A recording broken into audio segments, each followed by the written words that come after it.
At Christmas, my parents gave my sister a $4,500 Gucci bag, while I got a $2 card. That was the moment everything inside me snapped. Stay with me as I share how that night changed everything for me. And if my story connects with you, don't forget to show some love by liking, subscribing, and sharing. My name is Zariah Coleman. I'm in my early 20s and still finding my place in the world. I come from a family where appearances mean everything, especially to my parents, Marcia and Leonard. And then there's Alyssa, my little sister, just 18, the golden child who could do no wrong. That Christmas night, the living room was filled with family and friends. The tree sparkled, the food smelled rich, and everyone had that cheerful buzz you only get during the holidays. I sat on the couch with a small smile, waiting for gifts to be handed out. Deep down, I wasn't expecting anything fancy. I'd gotten used to my parents putting Alyssa first, but I still held on to a bit of hope. When they handed Alyssa her gift, the whole room lit up. She tore into the wrapping paper and held up a shiny Gucci bag, the kind you only see in stores you're too nervous to even walk into. Everyone clapped and whistled, and my parents beamed with pride, saying things like, "Our baby girl deserves the best." Then came my turn. A thin envelope slid into my lap. I opened it slowly, my stomach sinking before I even saw what was inside. A plain card. No heartfelt message, no surprise tucked between the folds, just a cheap card that probably cost $2 at the corner store. I forced a smile, but my throat burned. The room grew awkwardly quiet for a moment before Alyssa laughed and tossed her hair. "Guess they love me more," she teased, swinging the Gucci strap over her shoulder. My parents chuckled along, like it was the funniest joke in the world. I could feel every pair of eyes on me, judging, pitying, wondering why my own parents thought so little of me. I swallowed my pride, pretended not to care, and mumbled a thank you. Inside, though, something broke. It wasn't about the bag. It was about years of being invisible, years of working hard, studying late, and helping around the house, while Alyssa got away with everything and was still showered with praise. That night, I smiled for pictures, cleared the dishes, and said good night as if nothing was wrong. But in my heart, I knew things would never be the same. I had seen the truth, and the truth was that I had never been the daughter they celebrated. I was just the shadow standing behind their perfect child. And that was the moment I promised myself. This was the last Christmas I would ever sit quietly while they treated me like I was worth less than a $2 card. Growing up, I always knew there was a difference in the way my parents treated me and my sister, Alyssa. She was the baby of the family, the one everyone spoiled, while I was expected to be the responsible one. Every birthday, every holiday, every little achievement of hers was celebrated with gifts, parties, and endless praise. Mine, a pat on the back, and maybe a store-bought cake if they remembered. When I was 12, I asked my mom if I could get a pair of sneakers I'd been saving for. They weren't expensive, but I thought maybe she'd help me out. She looked at me and said, "Zariah, you're older, stronger. You don't need as much as your sister does." The next week, Alyssa got the exact pair of sneakers, hers bought outright, mine never mentioned again. By high school, I had learned not to ask for much. I babysat for neighbors, worked at a fast food place after school, and used every dollar to buy my own clothes and supplies. Meanwhile, Alyssa got a brand new car for her 16th birthday, complete with a bow on the hood. My parents stood proudly beside her while relatives snapped pictures. I was the one holding the camera, clapping from the side, pretending it didn't sting. The excuses were always the same. "You're independent, Zariah. You'll figure it out. Alyssa needs a little more help." But that help never stopped. It became shopping trips, spa days, beauty treatments, and a monthly allowance that could have covered half my tuition. When I left for college, I thought maybe things would even out. Maybe distance would make them see me differently. But instead, I found myself juggling 2 part-time jobs just to afford books and rent, while Alyssa called me bragging about her newest handbags and salon visits. Every time I brought up how hard things were for me, my parents brushed it off. "We're already stretched thin," they'd say. But somehow, there was always money for Alyssa's wants, never for my needs. I remember one night sitting in my tiny dorm room, exhausted from a double shift at the diner, scrolling through Alyssa's Instagram.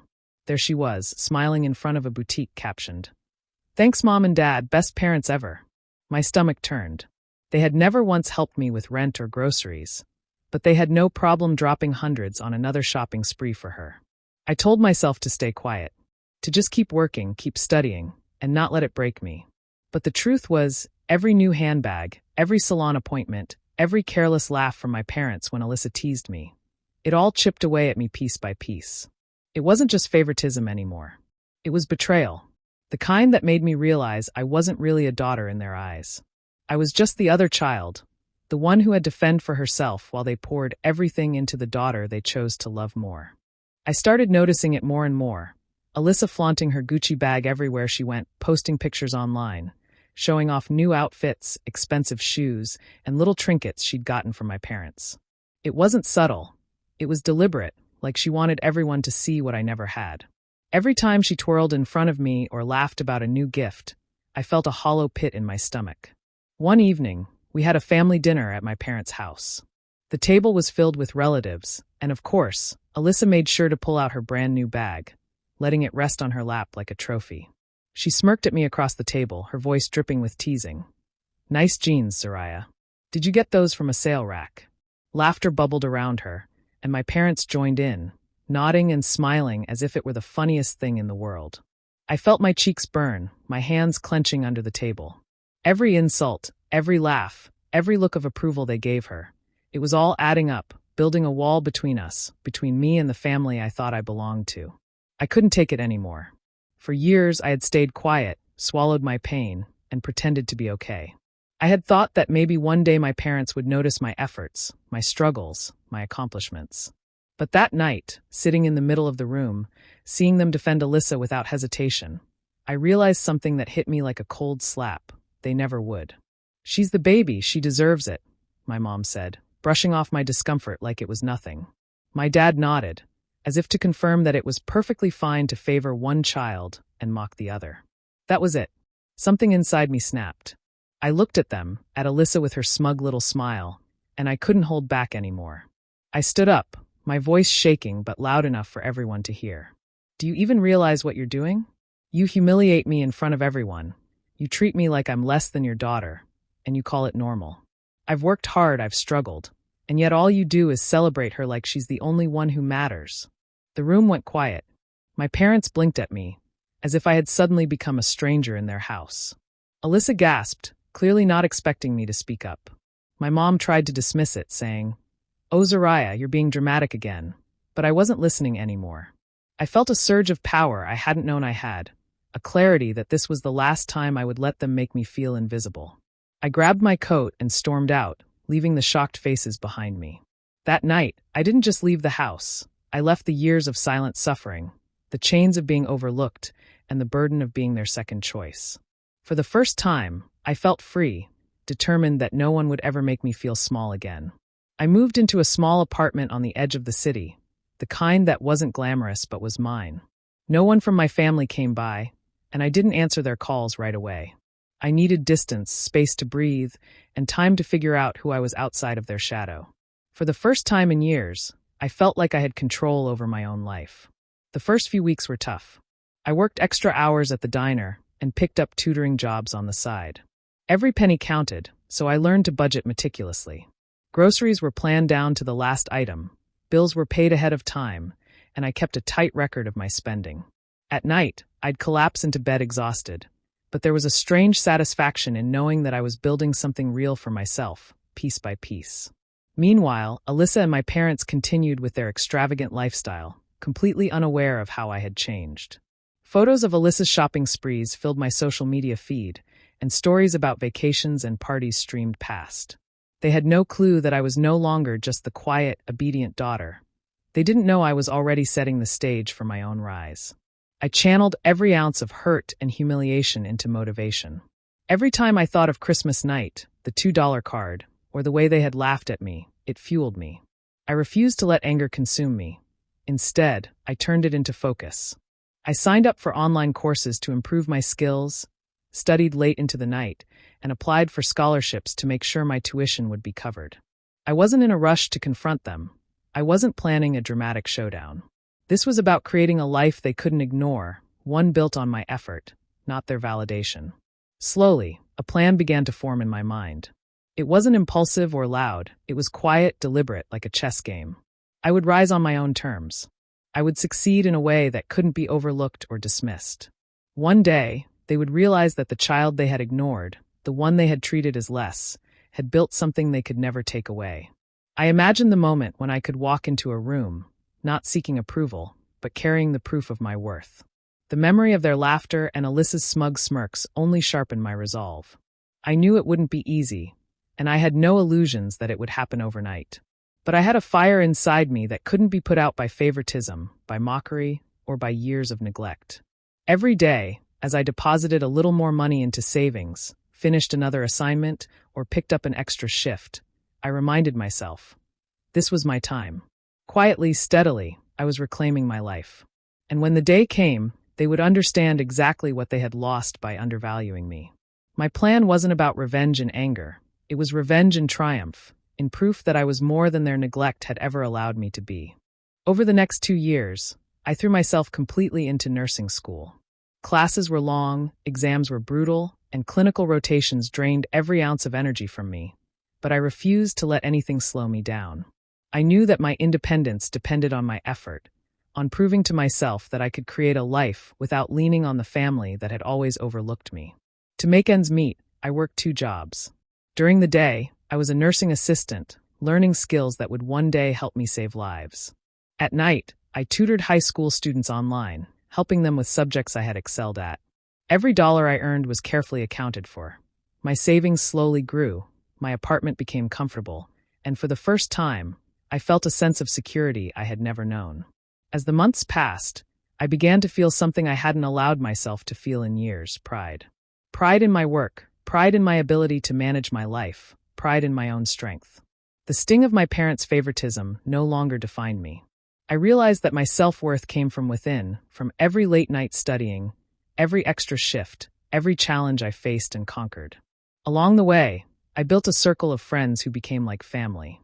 They celebrated my small victories, supported me when I felt overwhelmed, and reminded me of my potential when doubt crept in. Unlike my parents, they lifted me up instead of tearing me down. Their encouragement became my fuel, and for the first time, I felt surrounded by people who truly saw me. Meanwhile, my parents' contact was minimal, and when it came, it was only for favors.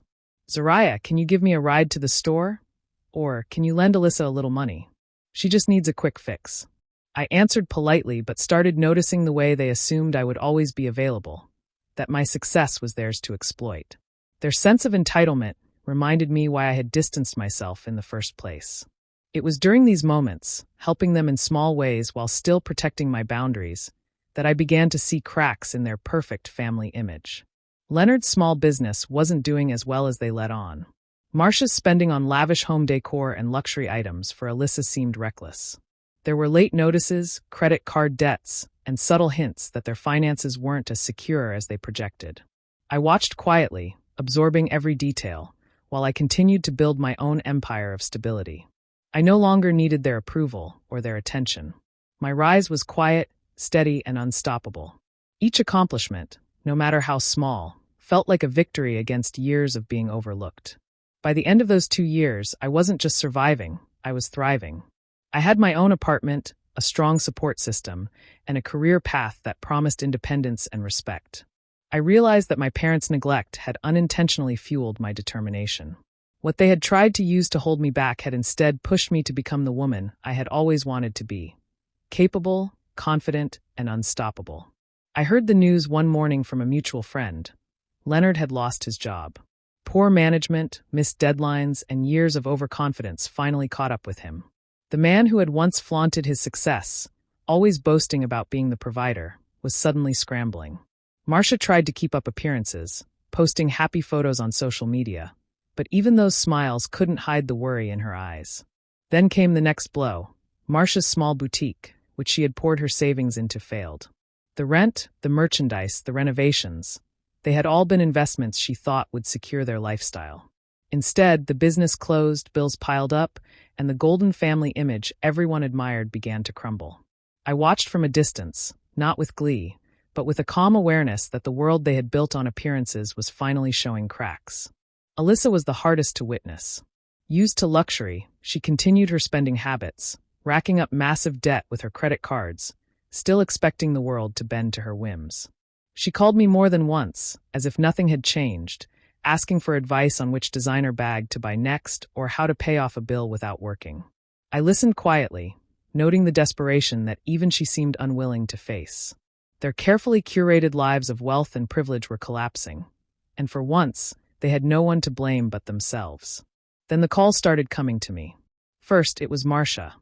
"Zariah, we know you're doing well now. Could you help us with a little support?" Leonard followed with emails and text messages, each one polite, but laced with an unspoken expectation.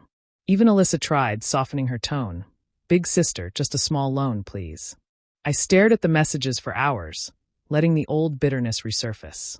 They hadn't noticed my struggles when I needed them, tuition bills, living expenses.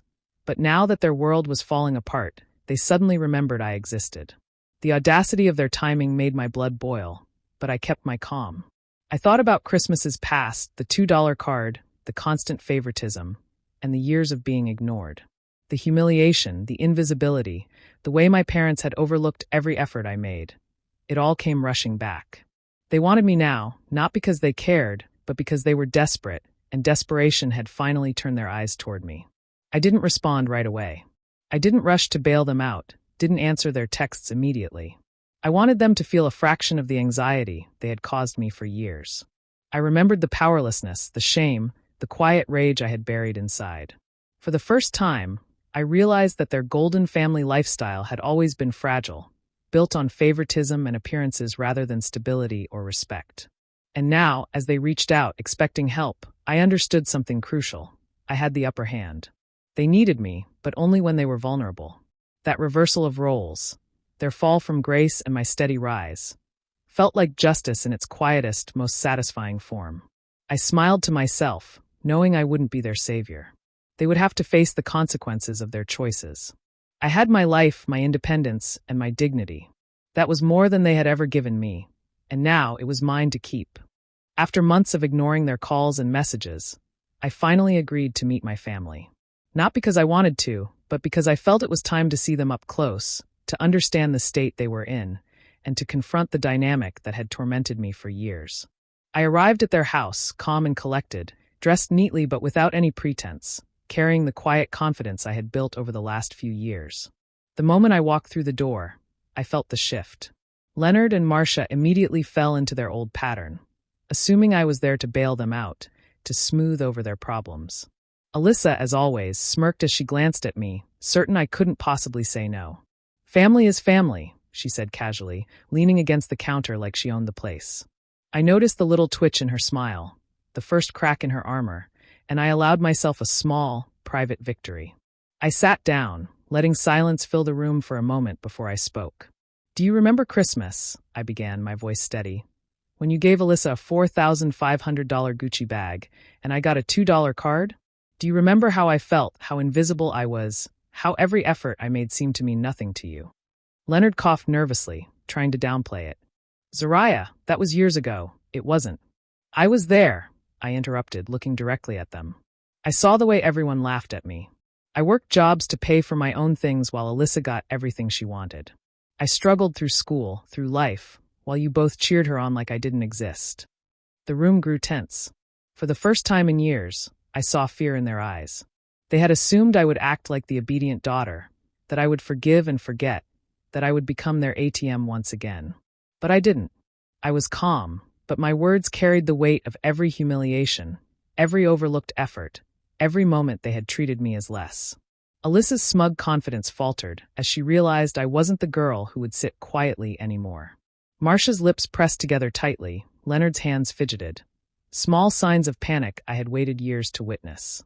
I could feel the power shift slowly, quietly, filling me with a sense of justice that had nothing to do with revenge and anger, and everything to do with control. "I'm not here to fix your problems," I said. "I'm not here to lend you money or cover your mistakes. I'm not your emergency plan." Silence followed, heavy and awkward. They tried to argue, to charm, to appeal to family bonds. But I didn't flinch. Their golden image of me as the compliant, invisible daughter had finally shattered. For the first time, I felt truly powerful, not because I wanted to punish them, but because I finally owned my life and my choices. I had set the terms, and they had no control. That evening, I left their house feeling lighter than I had in years. The tables had turned, and the daughter they had underestimated was finally standing in the place she had always deserved, in command of her own destiny. Thanksgiving was always supposed to be about family, laughter, and gratitude. This year, however, it became the stage for the confrontation I had been quietly preparing for in my mind for months. The extended family had gathered at my parents' house, chatting and laughing as usual, completely unaware of the storm I was about to bring. As soon as I arrived, I could feel the tension in the air. My parents' smiles were strained, Alyssa's usual smug expression was on her face, and I could sense the anticipation. They expected me to play the same quiet, accommodating daughter they had always assumed I would be. Leonard and Marcia wasted no time trying to guilt me, making comments meant for the room to hear. "Zariah, we thought you'd be here helping out, it's family," they said. Alyssa chimed in with a sweet, mocking tone. "Yeah, Zariah, you could at least make yourself useful today." For a brief second, I let their words hang in the air. I could feel the eyes of relatives, some curious, some uneasy, but I refused to retreat. Then I stood up, my voice steady, carrying across the room. "You know, it's funny that you call this family," I began, "because family doesn't treat one child like an invisible shadow while another gets everything handed to them." Heads turned, whispers started, but I didn't pause. "Do you remember Christmas?" I said, looking directly at my parents. Alyssa got a $4,500 Gucci bag, and I got a $2 card. Everyone laughed, and you both stood there, proud of yourselves, while I felt like I didn't belong in my own family. That wasn't a mistake, it was favoritism. That's how I grew up, overlooked, ignored, while Alyssa was spoiled at every turn. I walked slowly around the table, my eyes meeting my relatives. I worked 2 jobs through high school, then through college, just to afford my own clothes, my own tuition, my own life. I wasn't asking for handouts. Yet Alyssa got everything she wanted without a thought. And now you act surprised that I'm independent and that I don't bend to your needs when you're in trouble. The room went quiet. Some cousins nodded subtly, aunties shifted uncomfortably, and a few older relatives gave me looks of approval, clearly understanding the story I had just laid out. My parents' faces were pale, their mouths opened, then closed, as if they were scrambling for words that wouldn't come. Alyssa's smug smile had completely vanished, replaced with awkward silence. I could see the panic behind it, the realization that the little sister they had mocked for years was no longer afraid to speak. My parents tried to interrupt, to minimize, to call me dramatic, but I didn't stop. I continued calmly, detailing years of neglect, favoritism, and emotional harm, making every example clear and undeniable. By the end of my speech, the room was stunned. Some relatives offered quiet support, others avoided eye contact, and my parents sat frozen, exposed. For the first time, I felt the weight of truth fully on my side. I had not raised my voice, I had not thrown accusations without reason, and yet the power had shifted. I was no longer the overlooked daughter. They were the parents caught in their own hypocrisy, forced to confront the life they had shaped, and I stood unshaken in the center of it all. I watched quietly as Alyssa's carefully curated life began to unravel. The Gucci bag she had flaunted endlessly, the symbol of everything I had been denied, became her first desperate attempt at saving face. She tried to sell it for quick cash, posting online, calling friends, even pawning it at a local shop. I saw her panic, the fear creeping into her usually confident posture. The more she struggled, the more I realized how fragile her world had been all along, built on luxury she didn't earn, on handouts she never deserved. Debt collectors began calling relentlessly, repossessions threatened her car, and every unpaid bill added weight to her shoulders. For the first time, Alyssa experienced the kind of stress I had known for years. I didn't step in. I didn't offer advice or comfort. I simply observed, the quiet satisfaction of seeing the consequences of choices finally land where they belonged. My parents' calls came next. Leonard's voice trembled over the phone as he asked for help, trying to sound casual, as if I could ignore everything that had happened before. Marcia pleaded, telling me about missed payments, overdue bills, and the need for a small loan to keep the house. Each time, I stayed calm, letting their desperation settle around me like a cloud. For years, I had been the one expected to sacrifice, to rescue, to forgive automatically. But now the roles had reversed. I could see clearly that their problems were the result of their own mismanagement, their favoritism, and their careless indulgence of Alyssa. This wasn't about cruelty on my part. It was about justice finally finding its place. One evening, after another string of frantic calls and messages, I decided to send one final text. My fingers hovered over the screen for a moment, the words carefully chosen, precise, and firm. Then I sent it. Family isn't about blood, it's about how you treat people. And you treated me like nothing. I blocked their numbers immediately afterward. No more calls, no more guilt trips, no more expectation that I would be their savior. For the first time, I felt completely free from the chain of obligation that had bound me to their whims for so long. Days turned into weeks, and I watched the consequences continue. Alyssa struggled with bills, her once perfect world crumbling piece by piece. My parents scrambled to make ends meet, no longer the powerful, untouchable figures they had once seemed. I felt no joy in their suffering, only a calm acknowledgement that the balance had shifted. The universe had simply corrected the scales. Meanwhile, I thrived in my own life. I focused on my career, my savings, and my circle of friends who had always supported me. I no longer needed validation from them, no longer needed to prove anything to people who had failed to see my worth. Their downfall was theirs alone, and I refused to be dragged into it. For the first time in years, I felt completely untethered. I had survived neglect, humiliation, and favoritism, and I had come out stronger, independent, and unshakable. Their collapse didn't define me, it highlighted my rise. And in that quiet victory, I finally understood that true revenge wasn't cruelty. It was living a life they could never touch, a life built entirely on my own terms. I walked into the boutique with a sense of quiet triumph. After years of working late nights, juggling 2 jobs, and saving every dollar I could, I was about to buy my first luxury bag. My first real reward for all the effort I had poured into myself. I didn't choose Gucci, or anything flashy meant to impress others. I chose a bag that spoke to me, that felt like a celebration of my own taste, my own independence. When I held it in my hands, I felt a warmth spread through me, a mixture of pride, relief, and the kind of joy that comes from truly earning something on your own. I remembered that Christmas all those years ago, the $2 card, the way my parents had praised Alyssa while I was left invisible.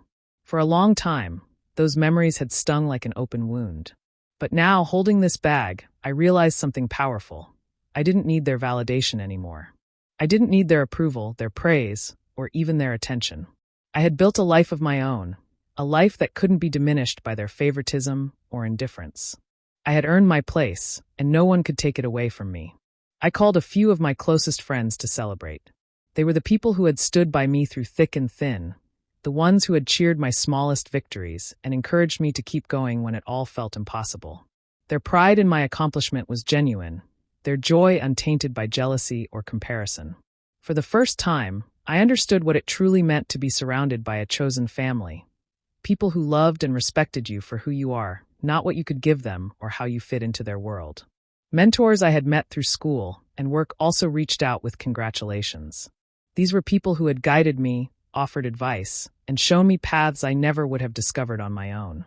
I realized that my life was no longer defined by my parents' neglect or Alyssa's privileges. It was defined by the choices I had made, the work I had done, and the people I had chosen to let into my life. I looked at my reflection that evening, the bag resting on my shoulder, and smiled. I had come a long way from the girl who watched her sister receive luxury while she was handed a $2 card. I had endured humiliation, neglect, and favoritism, and I had turned it all into motivation. My success wasn't about hurting anyone.